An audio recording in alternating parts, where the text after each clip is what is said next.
So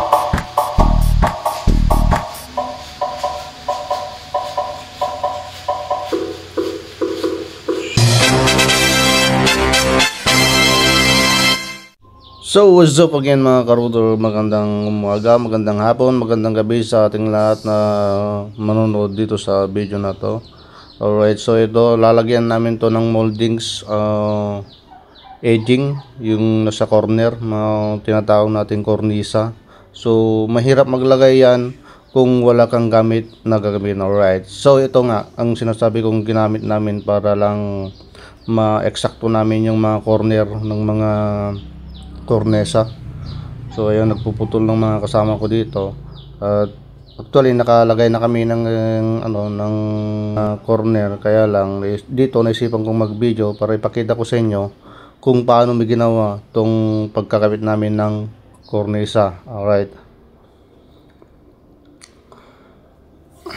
So ayan, sa pamamagitan ng kahoy na yan nagawa namin yung pagkabit, yung mga cornice. So ang ginamit namin cornesa dyan yung PVC cornice yan, na nagkakahalaga ng mahigit 400 plus.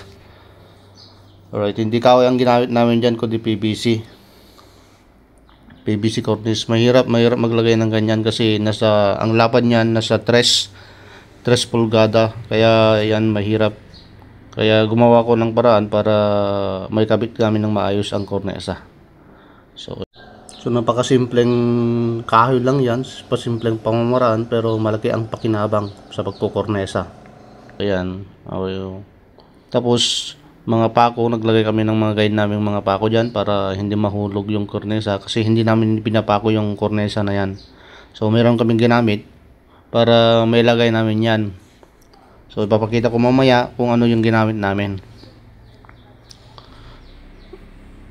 So kahit ngayon lang magkabit ang mga kasama ko, nipaliwanag ko sa kanila kung paano gagawin to. Ayun, nakuha naman nila agad, kaya yan, tuloy-tuloy ang trabaho. At nagawa namin yan ng wala pang isang araw. Kasi ang pagkakanto talaga sa ng cornesa ay napakahirap kung wala kang alam, kung wala kang ideya o wala kang gagamitin na paraan. So lalo na mga maliit na mga cornesa na dyan, yung mga kanto-kantuhan ng mga postehan, yan, mahirap talaga yan kasi hindi mo may eksakto yan kung wala yung ganun na gagamitin. Kung i-squala mo lang yan, wala, mahirap. Na nagawa na namin yan. So yan. So ganyan mga kasama ko, kung kapag hindi sila kontento sa ginagawa nila, naggagawa sila ng paraan para may eksakto talaga. So yan, no, mayroon pa silang ginagamit na guide para lang ma-share to na tama yung ginagawa nila. Alright. As yan, oh, hindi sila basta-basta tira ng tira kasi sayang naman yung PVC kung masisira yan. So yan, tirada na nila, kantuhan ulit.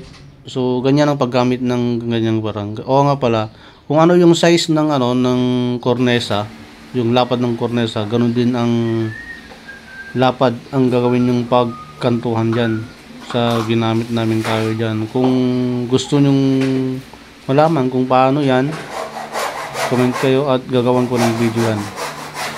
So madali lang yan, madali lang gawin, kasi kung wala kang ganyan, mahirap magkabit ng cornesa, lalo na kung mayroong mga design. Kasi yung mga pagkakanto mo dyan, yung mga 45 niyan, mahirap. So yan, oh, eksaktong eksakto. So ulit, nakabit na yung mga iba, at ito na naman, magkakabit na naman tong kasama ko. So out pala kay kay Joey, nakasama ko dyan. Dalawa sila ni Jo Marie. Magkapatid po yan. Sige, bito. Sila po yung mga kasama ko dyan. So pamagitan sa akin, marami silang natututunan. So yan, oh, So konting alaman pa rin, yung mga konting awang lang dyan. So ang gagamitin kong pang eliminate sa mga awang na yan ay yung ano, yung silicone na white. Yun ang gagamitin ko dyan. Very good.